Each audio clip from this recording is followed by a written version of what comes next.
It is day 23, and we have had an amazing journey to get to this point, guys. Thank you all so much for joining me on my blind whiskey advent calendar journey.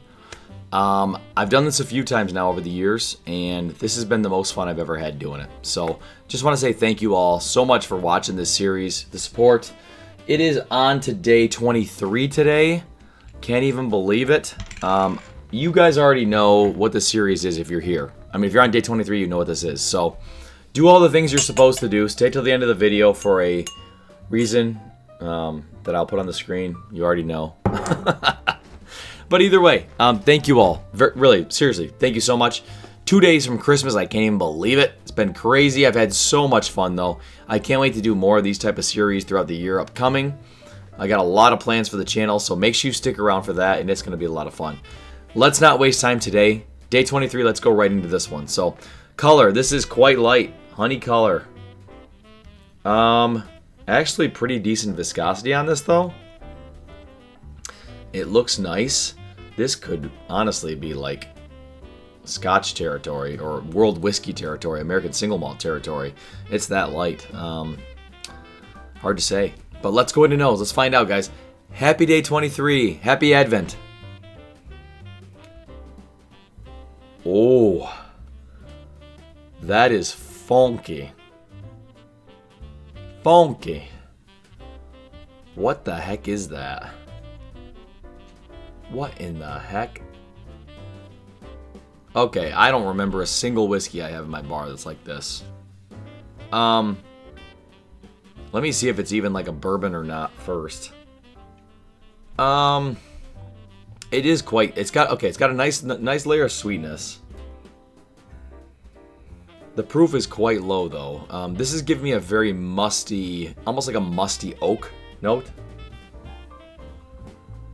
I had the funkiest, mustiest bourbons I've ever had.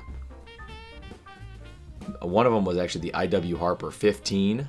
You guys ever had that one? That gave me like a go sit in your grandma's basement funky oak type note. This is not that, though. This is a different kind of funk.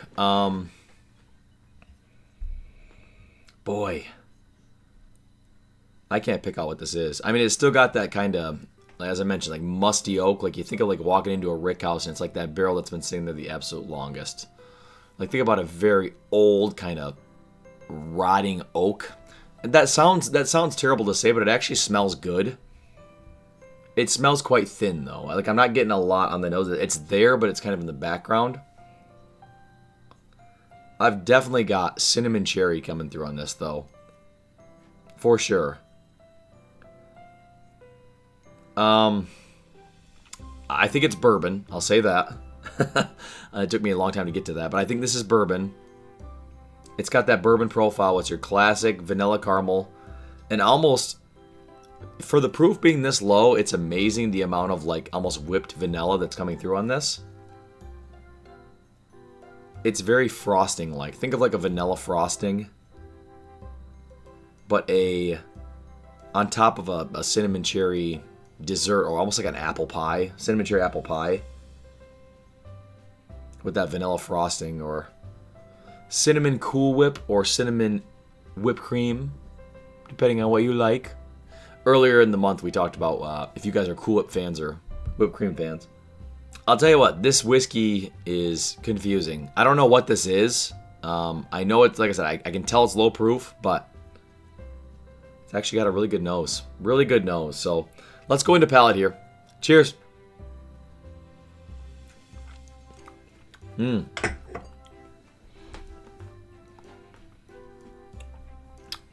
Wow. Wow. That funk I was describing is absolutely there on the palate. I mean, that's that same kind of musty oak. I've gotten musty oak on a couple super old Knob Creek picks before, where it tastes like almost like a dusty Knob Creek. Oh man, someone sent me back in the day a sample of a 71 Beam out of one of the decanters. That was the funkiest thing I think I've ever had. But I don't have any of that left, so. Wow. It's definitely musty, man, but I'll tell you what. Let me do another sip.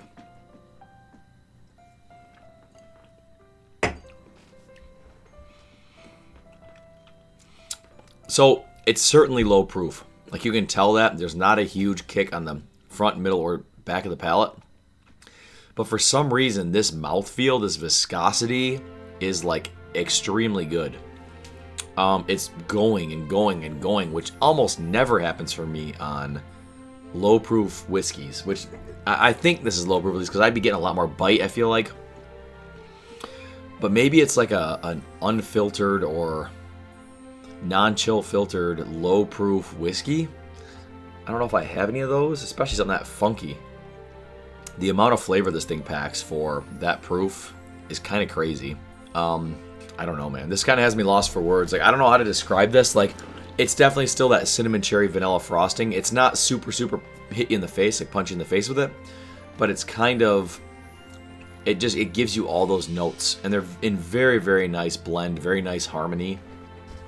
Nothing sticks out more than another. This is like a super easy sipper, but you have to like that funk. Because this is a funky boy. Funky Goyle.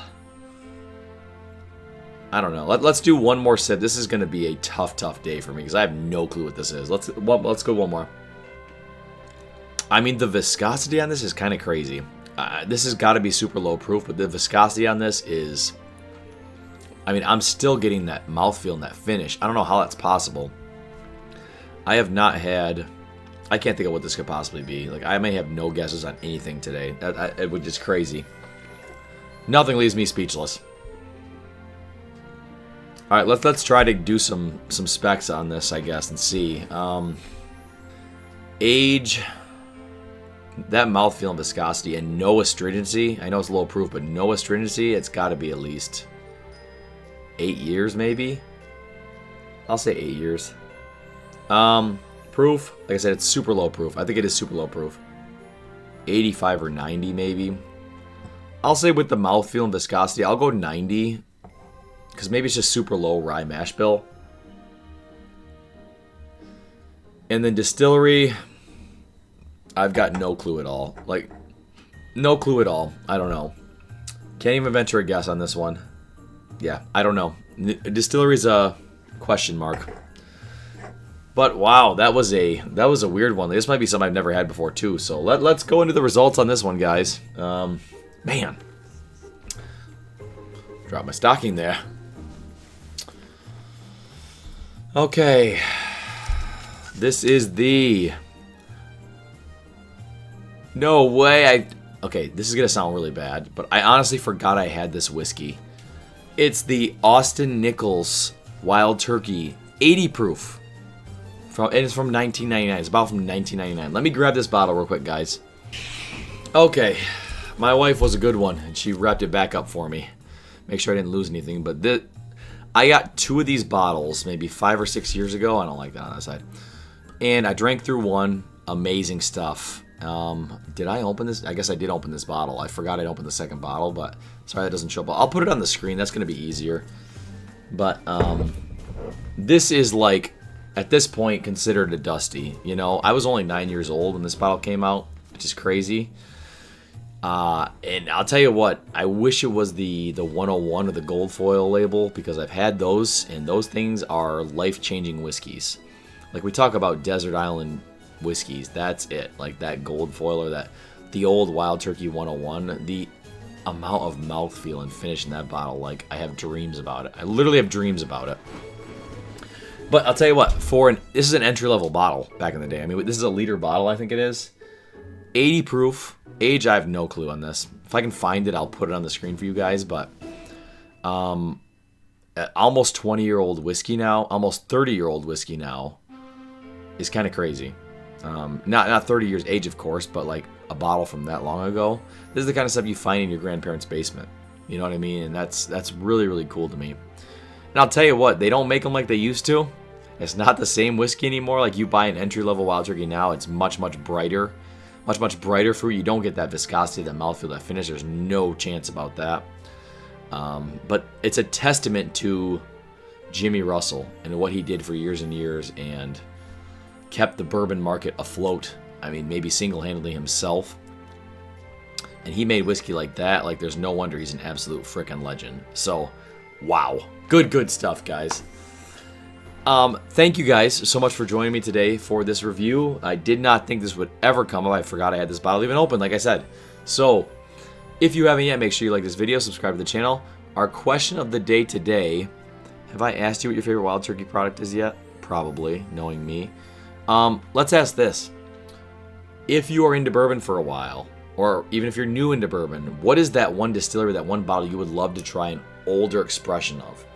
Could be a BTEC from when they first dropped. It could be an Austin Nichols Wild Turkey 101. It could be Jim Beam from 71. Dusty Dan, the legend Dusty Dan, here on YouTube. He sent me a sample of E.H. Taylor, Colonel E.H. Taylor from it was just called Taylor then, I think. It was from the 60s. That stuff was crazy. Crazy, man. Crazy, just crazy. God. But seriously, that's the kind of stuff, that you have dreams of, and you continue to have dreams of after. So, not going to confirm whether they're dry or not. But, just saying. So let me know down in the comments what you think about that, guys. Can't believe it, but we're on to our last day tomorrow. Like I mentioned, I might put something up on Christmas. We'll see. Either way, I hope you guys have a great Christmas day. I'm sure I'll be saying this tomorrow too, but thank you again for all the support. It means the world to me. Do me a favor. Check out my Patreon page, Bourbinsane.com. Got a lot of cool stuff going on behind the scenes there. At least I think so, and I have a good time even by myself over there. So that's all right. But thanks so much, guys. I'll see you for day 24. Stay insane.